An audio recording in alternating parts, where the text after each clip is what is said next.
Generally ગરમીઓમાં આપણે શાક રોટલી ખાવાની ઈચ્છા નથી થતી અને ખાસ કરીને તળેલા નાસ્તા છે, તળેલી વસ્તુઓ છે તે પણ ખાવાની ઈચ્છા નથી થતી.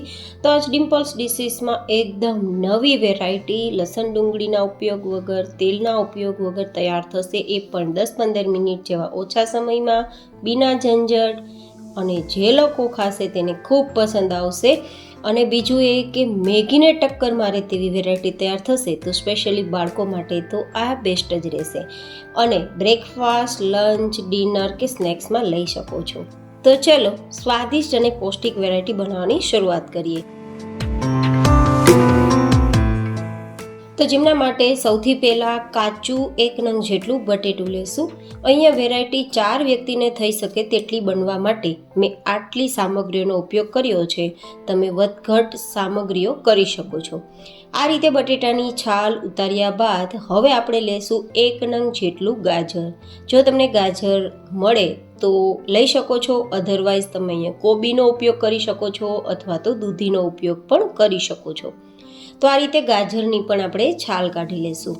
કુલ ટોટલ 1 નંગ ગાજર અને 1 નંગ બટેટું. હવે આ બંનેને આપણે ખમણી લેશું. તમે ચોપરની મદદથી ચોપ પણ કરી શકો છો. ગાઈઝ, આજની વેરાયટી એટલી બધી સ્વાદિષ્ટ બનશે કે બાળકો જો મેગી ખાવાની જીદ કરે અને તમે આ વેરાયટી આપી દેશો તો એ મેગી પણ ખાવાનું ભૂલી જશે, કારણ કે એટલી સ્વાદિષ્ટ આ વેરાયટી બને છે. અને લુક તો એક્ઝેક્ટ મેગી જેવો જ આપશે, તો બાળકોને તો ખૂબ પસંદ આવશે.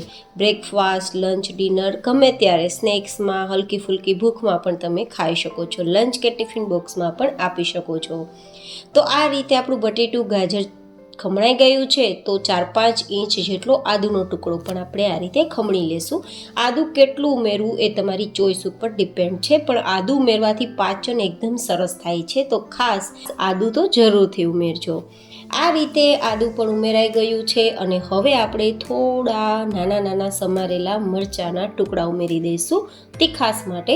તમે અહીંયા તીખાસ વધઘટ કરી શકો છો.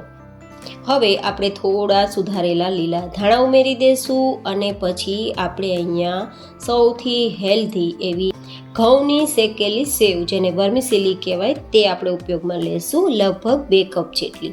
તમે જો આ સેવ ના મળે તો રવાનો ઉપયોગ કે ચોખાના લોટનો ઉપયોગ પણ કરી શકો છો. પણ આ સેવથી મેગી જેવો લુક આવશે, ટેસ્ટ પણ ખૂબ જ સરસ આવશે. અને આ શેકેલી છે, પાછી ઘઉંની સેવ છે, તો ખૂબ જ હેલ્ધી પણ રહેશે. આ તમને આ રીતે પેકેટમાં લગભગ કોઈ મોટા મોલ માર્કેટ હોય ત્યાં પણ તમને આરામથી મળી જાય, તે માટે મેં તમને પેકેટ બતાવેલું છે. જો કે આ કોઈ સ્પોન્સર નથી. આ રીતે આપણે સેવ ઉમેર્યા બાદ લગભગ 1 થી 2 કપ જેટલું દહીં ઉમેરીશું. દહીંમાં થોડો વધઘટ તમે કરી શકો છો. હોય તો દહીં ઉમેરવું, નહીં તો અહીંયા ગરમ પાણીનો ઉપયોગ પણ કરી શકાય અથવા છાશનો ઉપયોગ પણ કરી શકાય. હવે અહીંયા આપણે સ્વાદ પ્રમાણે કે 1 થી 1.5 નાની ચમચી જેટલું નમક, 1/4 ટીસ્પૂન જેટલો હળદર પાવડર, 1-2 ચમચી જેટલું લાલ મરચું પાવડર ઉમેરીશું. અને વેરાયટીને વધુ હેલ્ધી તૈયાર કરવા માટે 2 ચમચી જેટલો સરગવાનો પાવડર, જો કે મેં બનાવેલો છે એટલે ઉમેરું છું, તમે સ્કીપ કરી શકો છો. અને ઘરે તૈયાર કરવો હોય તો ઉપર આઈ બટનમાં લિંક પણ આપી દઈશ. હવે આપણે 1 ચમચી જેટલી કસૂરી મેથી ઉમેરીશું, કારણ કે થોડી કડવાણી છે, તે ટેસ્ટમાં કંઈ ફરક નહીં પડે પણ હેલ્થમાં ખૂબ જ સારો ફરક પડે તે માટે, જેનાથી આપણી વેરાયટી વધારે હેલ્ધી બનશે. હવે ચપટીક જેટલી હિંગ ઉમેરી દઈશું. અને પછી આપણે પહેલાં આમાં ઉમેરેલું દહીં છે ને, તેની જ સાથે આ બધી જ સામગ્રી ઉમેરી દઈશું. અને પછી જરૂર મુજબ હુંફાળું ગરમ પાણી ઉમેરતા જશું. અને જેવું આપણે ઇડલી બનાવતી વખતેનું બેટરની કન્સિસ્ટન્સી હોય ને તેવું આપણે રાખીશું. ગાઈઝ, એકવાર આ વેરાયટી તૈયાર કરજો. એકદમ બિના ઝંઝટ તૈયાર થાય છે, મિનિટોમાં તૈયાર થાય છે. અને જે ખાશે તેને ખૂબ પસંદ આવશે. અને આમની સાથે આપણે સ્પેશિયલ ચટણી પણ તૈયાર કરીશું, તો તેમની સાથે પણ તમને ખૂબ મજા આવશે. હવે આપણે 1 ગ્લાસ જેટલું હુંફાળું ગરમ પાણી ઉમેર્યું છે ને આ રીતે મિક્સ કરી દઈશું, કારણ કે સેવ છે ને તો થોડું પાણી તો જોશે જ, કારણ કે એ પીસે.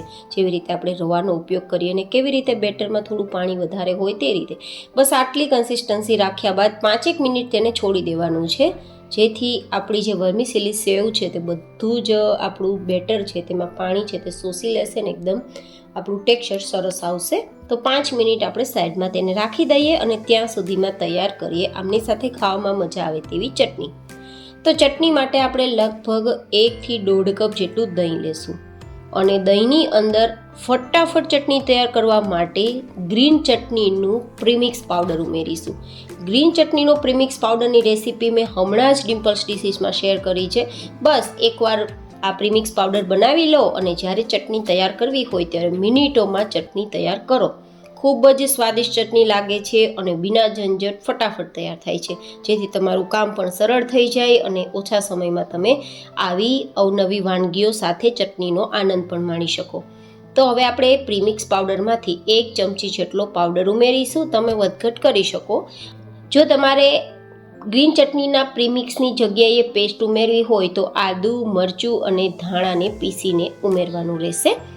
હવે આપણે અહીંયા ચપટી જેટલું નમક ઉમેરીશું, માત્ર દહીંના ભાગનું, કારણ કે પ્રીમિક્સ પાવડરમાં ઓલરેડી નમક ઉમેરેલું છે. હવે 1 ચમચી જેટલી ખાંડ ઉમેરીશું. તમે અહીંયા ટેસ્ટ પ્રમાણે દહીંની ખટાશને ટેસ્ટ કરીને પછી ખાંડનો ઉપયોગ કરી શકો છો. થોડા લીલા ધાણા ઉમેરી મિક્સ કરી દઈશું. અહીંયા આપણે દહીંના ભાગની જ ખાંડ, નમક અને ધાણા ઉમેરેલા છે. તમે માત્ર ગ્રીન ચટણી તૈયાર કરવા માગતા હોય તો ગ્રીન ચટણી પ્રીમિક્સમાં પાણી ઉમેરીને ચટણી તૈયાર કરી શકો છો.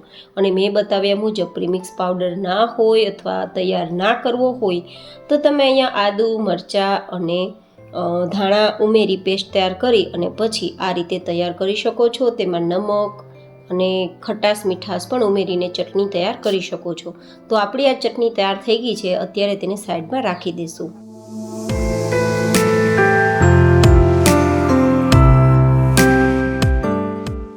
હવે 5 મિનિટ થઈ ગઈ છે, આપણું બેટર સેટ થઈ ગયું છે. તો આપણે અહીંયા તેલ વગર વેરાયટી તૈયાર કરવા માટે ઇડલી સ્ટેન્ડનો ઉપયોગ કરશું. અને ઇડલી તૈયાર કરતી વખતે જેમ આપણે ડિમોલ્ડ કરવા માટે માત્ર સ્લાઇટલી તેલ ઉમેરીએ છીએ ને, જેથી તે ચીકણું થઈ જાય અને તેને ઉથલાવવામાં, બહાર કાઢવામાં, ડિમોલ્ડ કરવામાં સરળતા રહે, બસ તે માટે એકદમ સ્લાઇટલી આપણે માત્ર ઇડલી સ્ટેન્ડને ચીકણું કરવા તેલ લગાવીશું, જેથી આપણી વેરાયટી તેલવાળી ના ગણાય પણ માત્ર ઉથલાવવા માટે તેલ ઉપયોગમાં લીધું ગણાય. તો હવે આપણે અહીંયા જેટલું સમાય તેટલું આપણી જે તૈયાર કરેલું બેટર છે તે આમાં ભરી દઈશું. આમાં આપણે સોડાનો ઉપયોગ નથી કર્યો તો આ ફૂલવાનું નથી, જેથી આપણે ફૂલ ઇડલીનું સ્ટેન્ડ આ રીતે ભરી શકીએ છીએ. તો સોડાના ઉપયોગ વગર કે પછી કોઈ પણ પ્રકારના લોટના ઉપયોગ વગર તૈયાર થતી આ વેરાયટી જેટલી સ્વાદિષ્ટ બનશે તેનાથી કંઈ ગણી વધારે પૌષ્ટિક બનવાની છે. તો એકવાર તો આ જરૂર ટ્રાય કરવા જેવી છે અને ટ્રાય કરો તો તમારા ફીડબેક મને બતાવવાનું ચૂકતા નહીં. એન્ડ હા ગાઈઝ, આજની આ વેરાયટીનું નામ શું રાખી શકાય તે મને તમે કોમેન્ટ બોક્સમાં જરૂર બતાવજો. હવે ઉપરથી થોડું લુક સારો આપવા માટે આપણે ચીલી ફ્લેક્સ અથવા તો ઓરેગાનો હોય તો તે પણ સ્પ્રિંકલ કરી શકો છો, જો કે ઓપ્શનલ છે, કંઈ જરૂર નથી. હવે આપણે અહીંયા પહેલાં જ સ્ટીમર કુકરમાં પાણી ગરમ થવા માટે રાખી દીધું હતું, તો એ ગરમ થઈ ગયું છે. તો હવે આ સ્ટેન્ડ મૂકી દઈશું, ઢાંકી દઈશું અને હાઈ ગેસની ફ્લેમ પર 5 મિનિટ માટે તેને થવા દઈશું. તો આપણી વેરાયટી તૈયાર થઈ જશે.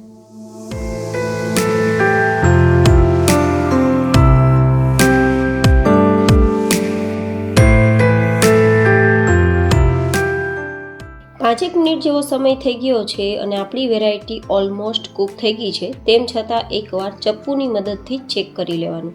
જોકે આપણે જે ઉમેરેલી સેવ છે ને તે ફૂલી જશે, સોફ્ટ થઈ જશે, તો આમ પણ આપણે ખબર પડી જ જશે કે વેરાયટી તૈયાર થઈ ગઈ છે. અને આ રીતે ચપ્પુ પણ ક્લીન આવે છે.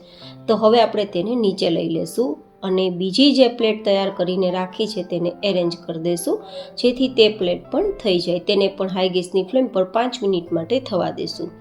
અહીંયા કુલ ટોટલ 15 મિનિટ જેવો સમય લાગશે. 5 મિનિટ પ્રિપરેશન કરવાનો સમય, 5 મિનિટ સેટ થવા દેવાનો સમય એન્ડ ધેન 5 મિનિટ તેને કૂક થવા દેવાનો સમય. કુલ ટોટલ 15 મિનિટમાં વેરાયટી તૈયાર થઈ જશે.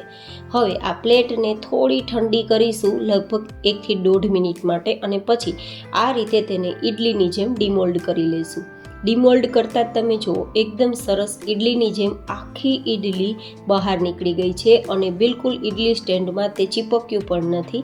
તો એકદમ આપણી વેરાયટી સરસ કૂક થઈ ગઈ છે. તો આ વેરાયટીને આપણે તૈયાર કરેલી ચટણી સાથે અથવા તો ટોમેટો કેચઅપ સાથે પણ તમે ખાઈ શકો છો. માત્ર ચા કે દહીં સાથે ખાશો અથવા છાશ સાથે ખાશો તો પણ મજા આવશે. ઠંડી થઈ ગયા બાદ પણ ખૂબ પસંદ આવે છે. તો એકવાર તો જરૂર ટ્રાય કરવા જેવી છે અને ટિફિનમાં પણ આપવા જેવી છે. તો કેવી લાગી તમને મારી આજની આ રેસીપી? જરૂર તમારા ફીડબેક શેર કરજો. ફરી મળીશું એક નવી જ એન્ડ હેલ્ધી રેસીપી સાથે. ત્યાં સુધી stay healthy and stay happy.